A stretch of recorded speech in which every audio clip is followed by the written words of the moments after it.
আমরা এই শিক্ষা ব্যবস্থার মধ্যে কিছু মৌলিক পরিবর্তন আনতে চাই।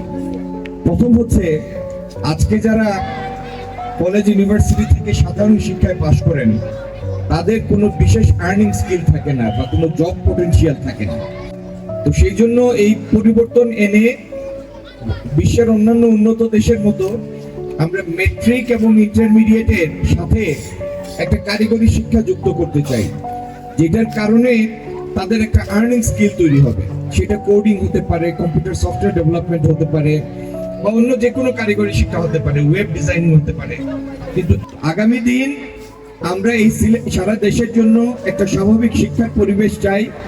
আর বিশেষত এই সিলেট থেকে অনলাইন গ্যাম্বলিং দূর করে, মাদকের প্রকোপ দূর করে, মেয়েদের জন্য একটা নিরাপদ শহর প্রতিষ্ঠা করে এই সিলেটটাকে সারা দেশের মধ্যে একটা দৃষ্টান্ত এবং সিলেটিদের জন্য একটা সত্যিকার বাসযোগ্য সিলেটে পরিণত করতে চাই। আমাদের আরেকটা লক্ষ্য থাকবে সরকারি বিভিন্ন নীতি সহায়তার মাধ্যমে, শিল্পায়নের মাধ্যমে কর্মসংস্থানের ব্যবস্থা করা।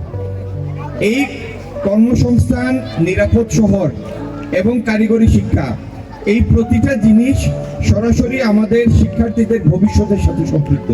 সেই জন্য আমার এই পরিবেশে এই কথাগুলির উল্লেখ করাকে আমি নেহায়েত দরকারি মনে করেছি। আমি অভিভাবকদের সালাম জানাই আর আমার শিক্ষার্থীদের জন্য শুভ কামনা জানিয়ে আপনাদের থেকে বিদায় নিচ্ছি। ধন্যবাদ। আসসালামু আলাইকুম।